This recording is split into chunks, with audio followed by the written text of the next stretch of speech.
My grandmother shared her faith with me when I was a child. We never really looked forward to my grandmother coming.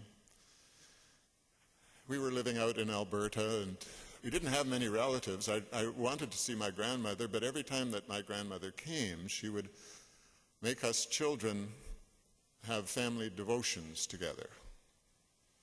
This was not our practice. And we would have to come in from playing baseball to read a selection from her devotional book, and then someone else would read a passage from the Bible, and then we would pray. And in one of those sessions, my grandmother told me how my grandfather died. He was a minister.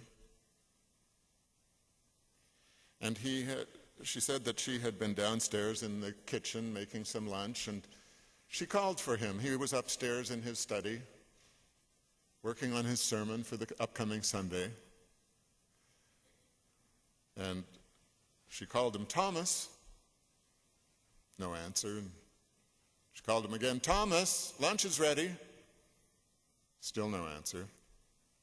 Third time she dried her hands and she went upstairs, found his study door closed, as was common when he was working in his study, doing his sermon.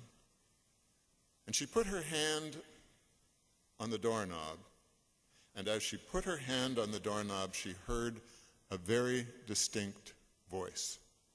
It wasn't his voice, Thomas's voice. She'd never heard this voice before, but she heard a very distinct voice as she put her hand on the doorknob. She heard, "My grace is sufficient unto thee."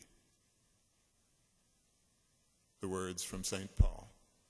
"My grace is sufficient unto thee." She opened the door, and she found my grandfather slumped dead over his desk. But she said that because she had heard those words that one time, those words sustained her not just through the time of the funeral, they sustained her for the rest of her life. My grace is sufficient unto thee. And may that be the case for each one of you. May you find that it's God's grace that sustains you through all of the troubles and all of the joys, and that you may know that grace forever.